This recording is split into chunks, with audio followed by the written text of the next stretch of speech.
بسم اللہ الرحمن الرحیم۔ السلام علیکم دوستو، آج میں آپ کو ایک ایسے عظیم انسان کے بارے میں بتانے جا رہی ہوں جس نے اسلامی دنیا میں ایک بہترین مثال قائم کی۔ وہ ایک ایسا انسان تھا جس نے نہ صرف اپنے قبیلے کے لیے عدل و انصاف کا نظام قائم کیا بلکہ دوسرے قبیلوں کے لیے بھی عدل و انصاف کا نظام قائم کیا۔ 13ویں صدی کا جب آغاز ہوا تو اس وقت امت مسلمہ ایک نازک وقت سے گزر رہی تھی۔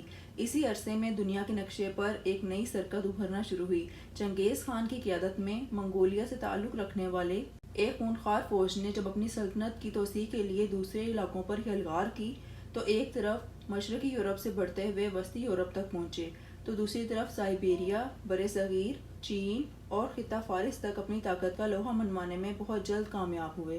منگول فوجوں نے ظلم اور بربریت کی جو داستانیں رقم کی وہ رہتی دنیا تک اپنی مثال آپ ہیں۔ منگولوں کے ظلم کے آگے دنیا کی تمام بڑی سلطنتیں دم توڑ رہی تھیں تو دوسری طرف سلطنت خوارزم نے خراساں، ایران، سیریا اور عراق میں بہت سارے مقامات کو فتح کر لیا تھا۔ اس وقت ان کی قوت عروج شباب پر تھی۔ چنگیز خان طوفان نے اپنی تمام قوتوں کے ساتھ سلطنت خوارزم کا رخ کیا اور اس کو پاش پاش کر ڈالا۔ اس سلطنت کی تباہی کے بعد وہاں پر موجود ترک قبیلے کسی محفوظ جگہ کی تلاش میں ہجرت کرنے لگے۔ زیادہ تر قبیلے چرواہے اور خانہ بدوش تھے۔ جہاں پر سرسبز علاقہ اور پانی نظر آتا وہیں پر خیمے ڈال کر ڈیرا ڈال لیتے۔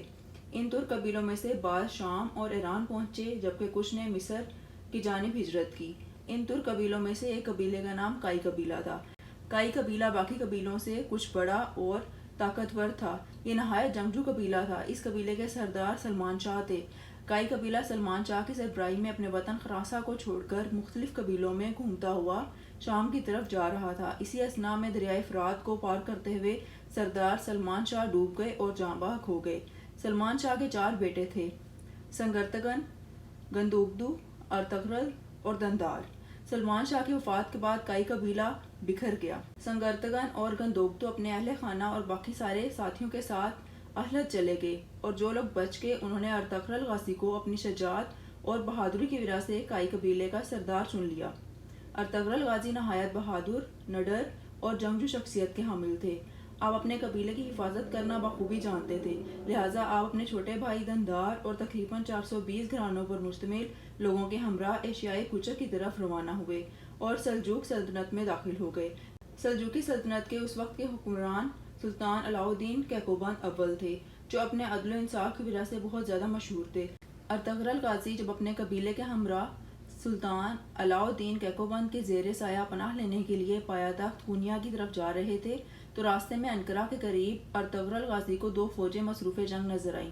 ارطغرل غازی کسی فریق سے واقف نہ تھے، لیکن یہ دیکھ کر کہ ایک فوج تعداد کے لحاظ سے کمزور اور دوسری قوی ہے تو ارطغرل غازی نے اپنے سواروں کے مختصر لوگوں کے ساتھ کمزور فریق کی مدد کرنے کا فیصلہ کیا، جن کی تعداد صرف 444 تھی۔ تو وہ اپنے مختصر سپاہیوں کے ساتھ مخالف فوج پر بہت شدید حملہ آور ہوئے۔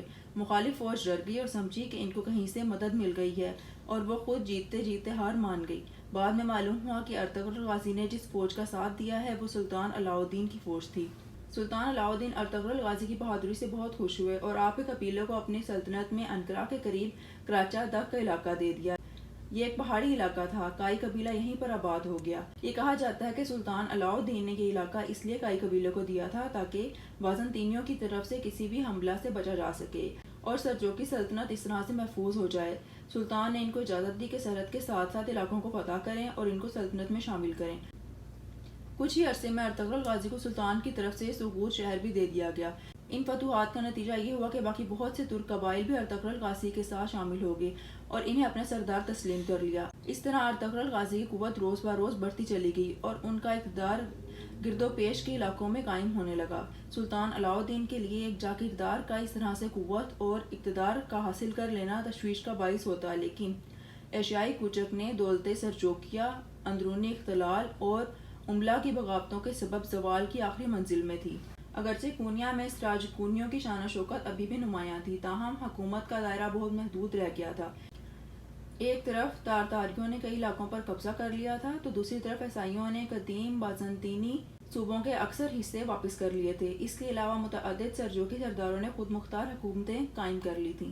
سرحدی علاقوں میں جنگ کا سلسلہ عموماً جاری رہتا تھا اور تارتاری حملوں کا خطرہ کبھی بھی کم نہیں ہوتا تھا۔ ایسے حالات میں ارطغرل غازی جیسے دلیر سردار اور نائک کی فتوحات سے علاء الدین کو بجائے تشویش کے ایک اطمینان نصیب ہوا اور اس نے ارطغرل غازی کو مزید انعامات عطا کیے۔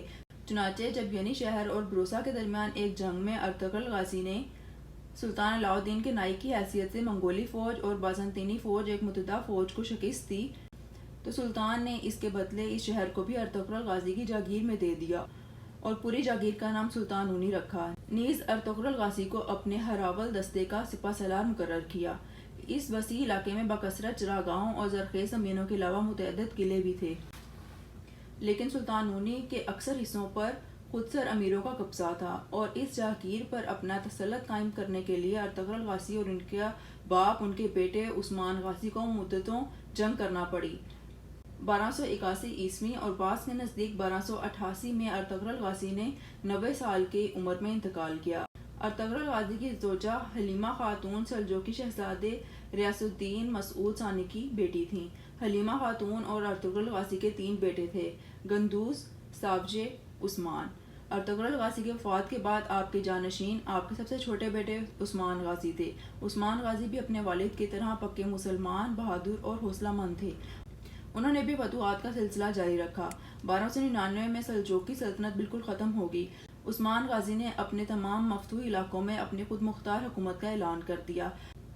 یوں سلجوقی سلطنت سے علیحدہ عثمانی سلطنت قائم ہوئی اور دنیا کے نقشے پہ عثمانی سلطنت کا سورج طلوع ہوا، جو تقریباً 650 سال تک چمکتا رہا اور جس کی وسعت 3 براعظموں میں 2 کروڑ کلومیٹر تک پہنچی۔ اس عظیم سلطنت کے ہر ایک سلطان کی لازوال داستان تاریخی حقائق کے ساتھ اگر آپ جاننا چاہتے ہیں تو ہمارے چینل کو سبسکرائب کر کے آپ مستفید ہو سکتے ہیں۔ ارطغرل غازی کو سوگت میں دفن کیا گیا اور آپ کے بیٹے عثمان غازی نے وہاں پر ایک مسجد بھی تعمیر کروائی۔ ارطغرل غازی کا موجودہ مقبرہ سلطان عبدالحمید ثانی کے دور میں دوبارہ تعمیر کیا گیا۔ 1998 میں ترکمانستان کے دارالحکومت اشخاباد نے آپ کے اعزاز میں ارطغرل غازی مسجد تعمیر کی۔ یہ تھی ارطغرل غازی کی ہسٹری۔ اگر آپ حلیمہ سعدیہ اور عثمان غازی کی ہسٹری جاننا چاہتے ہیں تو میرے چینل کو سبسکرائب کریں اور بیل آئیکن کو بھی لازمی کلک کریں۔